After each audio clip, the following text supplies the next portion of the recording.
உங்களுக்கு விரோதமாக எழும்புகிற மனிதர்கள், உங்களுடைய சத்துருக்கள் உங்களுக்காக உங்களை பற்றி இச்சகமான வார்த்தைகளை பேசி அடங்குகிறதை நீங்கள் நினைத்திருக்கிறீர்களா?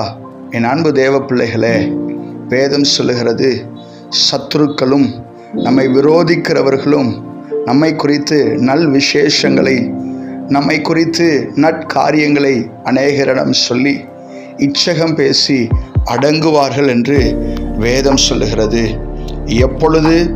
உபாகமம் 33:29 கர்த்தர் உங்களுக்கு சகாயம் செய்யும்போது, கர்த்தர் உங்களுக்கு கேடகமாகவும் மகிமை பொருந்திய பட்டயமாகவும் காணப்படும் போது நிச்சயமாக அப்படிப்பட்ட காரியத்தை உங்கள் வாழ்க்கையில் காண உங்களுக்கு அனுக்கிரகம் செய்வாராக. என்னோடு கூட ஜெபிக்கலாம்.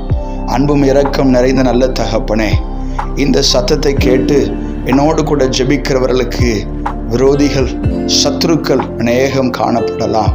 ஆனால் அந்த சத்துருக்களும் இச்சகம் பேசி அடங்கத்தக்கதாக கர்த்தர் நீர் பிள்ளைகளுடைய வாழ்க்கையிலே அனுக்கிரகமாக, கேடகமாக, சகாயராக வெளிப்படும்படியாக ஜெபிக்கிறேன். இயேசு கிறிஸ்துவின் இன்ப நாமத்தில் ஜெபிக்கிறோம் நல்ல பிதாவே. ஆமென். God bless you. கர்த்தர் உங்களை ஆசீர்வதிப்பாராக. ஆமென்.